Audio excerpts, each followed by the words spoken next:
Hi guys, so in today's episode of our car buying guide series where we get actual owners to share their ownership experience of the cars you're looking to buy, I'll be featuring the Suzuki Swift ZC21 as well as the Swift Sport ZC31S.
Now, Suzuki has been building the Swift since the 1980s, but the ZC21 was the first time that they made this car for a global audience. And the execution was extremely successful. It became a well-liked car by both consumers and critics alike because of its handsome styling, its fun-to-drive nature, as well as its affordable price tag. It defined the product concept of the Swift, which Suzuki continues to follow today, two model generations later. Now, the ZC21 Swift was launched in Malaysia in 2005, fully imported from Japan at that time, with prices ranging from 80 to 84,000 ringgit.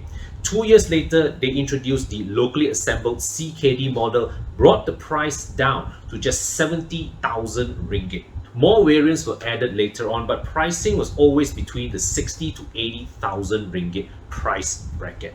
And of course, for the enthusiasts, there was the Swift Sport 1.6, which was only available as a CBU and sold from 98,000 to 103,000 ringgit.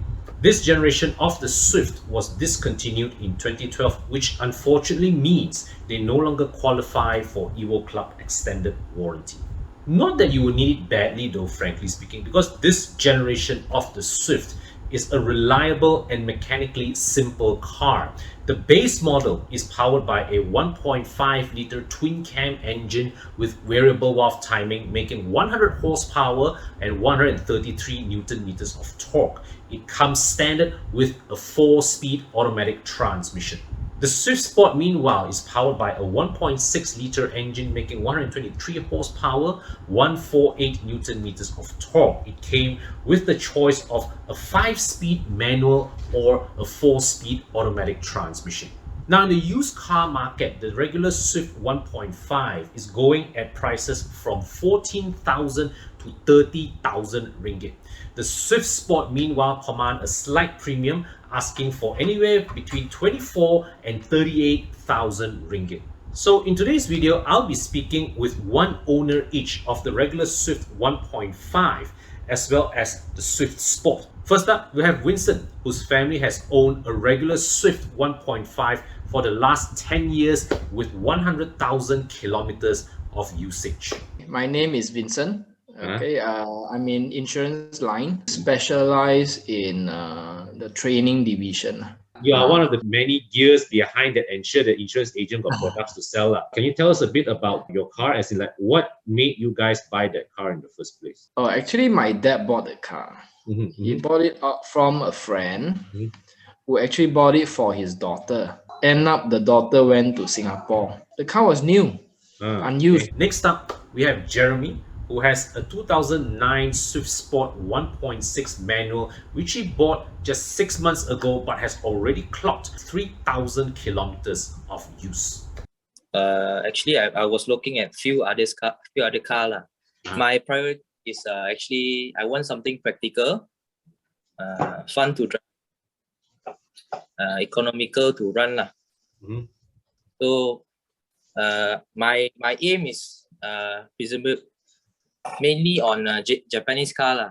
So I was looking Caldina GT4, CRZ, and one is my ultimate, one of my dream car lah, Integra DC5 Type R. But then deal doesn't go through lah. So and I test drove the Swiss Sport, and surprisingly, car handles very well lah, for its size and segment lah. But I buy this car to learn how to drive manual and learn how to drive in track lah. I think my dad and my mom likes it the most lah. I only upkeep the car. Of course, I do drive it every now and then, go and tapao food, sometimes as a second mode of transport. So it's quite talky, very nice to zip around, adequate power, 1.5, 20 Yeah. So sufficient lah. Of course, if I take my whole family, then it'll be quite cramped lah, because it's a small car.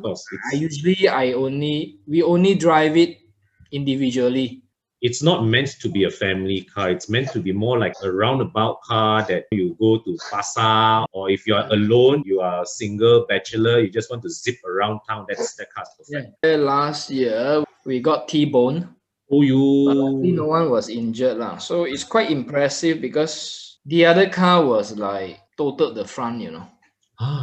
But we only had the B pillar dented, so we couldn't open the driver's side.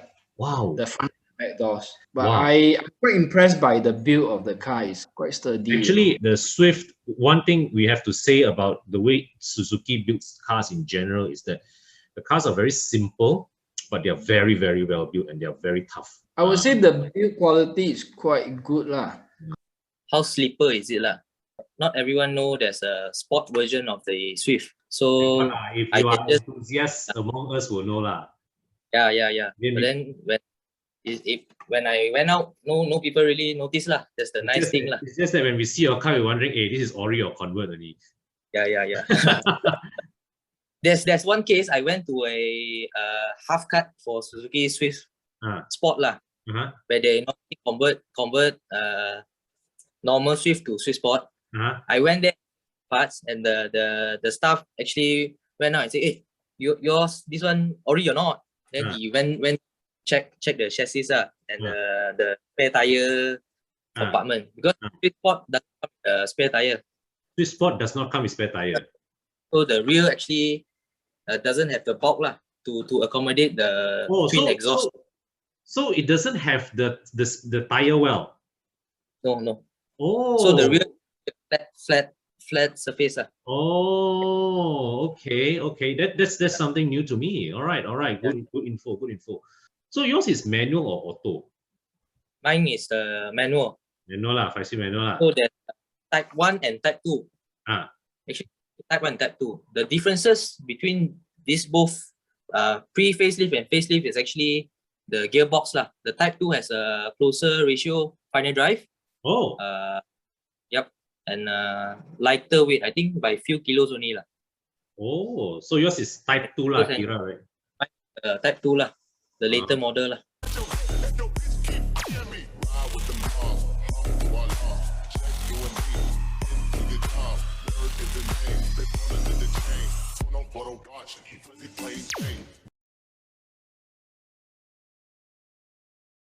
I think it's quite regular. I mean, the normal car, it doesn't give much problem. Nothing much, just oil change, regular service, except that I had to change the aircon compressor recently. It jammed up, so we couldn't crank the car.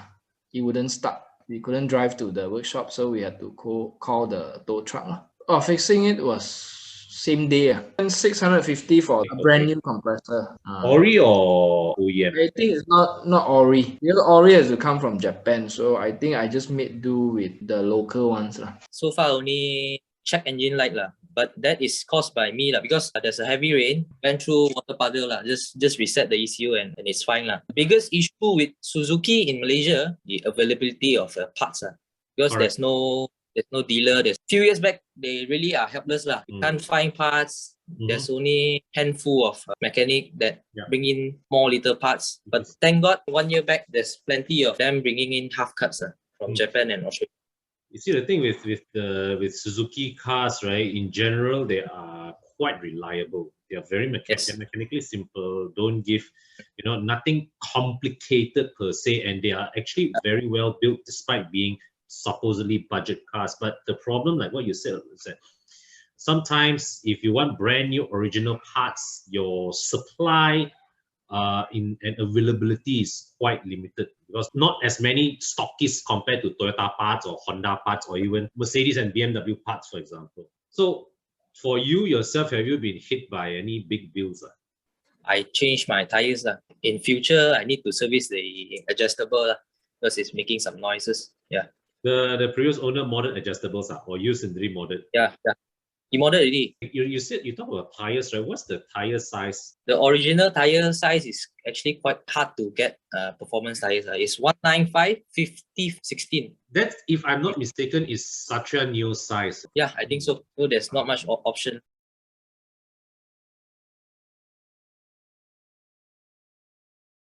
When I switched to Pro Mileage, in my case, I got 46-47% of savings for that car. Pro Mileage was the only one that gave me 5,000 extra value to cover, yet still cheaper, a lot less.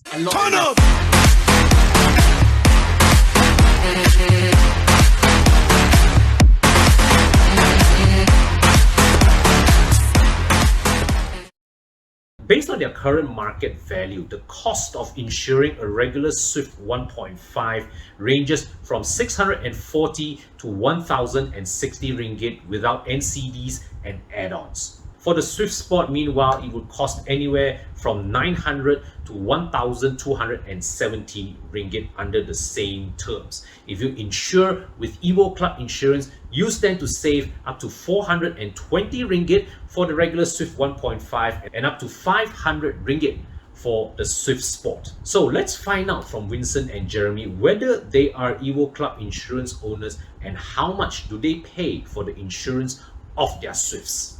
My previous insurer quoted me 841, whereas for this new cover, 531.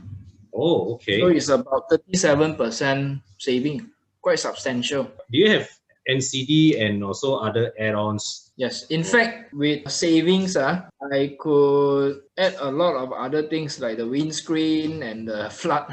I still save $139. But of course, apple to apple is 37% savings. My earlier insurer, I don't buy flood because that's a luxury, you see. But one time I kena flood, if they savings, then why not? Actually, flood is good to take. And you never know when you will drive through a flood-prone area. That's the thing. Right. You get caught by surprise. That time when you had to use the tow truck, right? How was the whole experience like, from start to finish? I called them about 8 o'clock in the morning. And from there on, they keep on follow up with me. I didn't have to chase them. My previous insurer, I have to keep on asking how long will it take? Have they found a tow truck for me? If they could not find, then I will want to get my own tow truck, things like that. But with this, I didn't have to because they keep on calling me. From the time that you called until the time the tow truck arrived at your doorstep? But I think within 1 hour it came. Oh, within an hour. On the first call. Once I called the toll-free number, then I had to inform my workshop. They haven't opened. I say, you take your time they won't be so fast. But when my workshop called me, they said they already arrived just when they opened. We didn't expect it to be so fast. But luckily, my foreman was there already.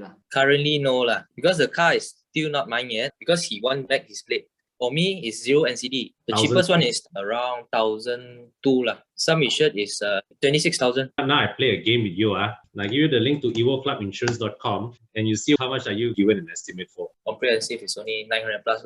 Maybe I check with the website, right, which has all the brands, right? Some insured when they give me, which is 23,000, it's more than 1,000 actually. Now here is 900 plus lah. So if let's say like under plan 1, 5,000 kilometers, no NCD, you pay 587 ringgit. Which I save a lot lah. I normally drive around 1,000 plus before COVID lah. So 1 year I drive 12,000, 30,000. Yeah. With this usage pattern, right, you could still have taken plan 1 at the start. 5 months later, you top up 20%, hit plan 2, and then another 5 months, you top up another 10% to get 15,000 kilometers and you're good to go for the whole year. Okay guys, so that's it for today's installment of our car buying guide series, where we get actual owners to share their experience of owning the car that you are looking to buy. So if you have any car that you're considering of buying and you would like me to feature in this series, drop me a line in the comment section below. Or if you would like to share the story of your ownership with your current car, do drop me a line in the comment section below as well. So as we always say these days, guys, take care out there, stay safe, and I will see you in the next video. And hit the subscribe button. Okay, thank you.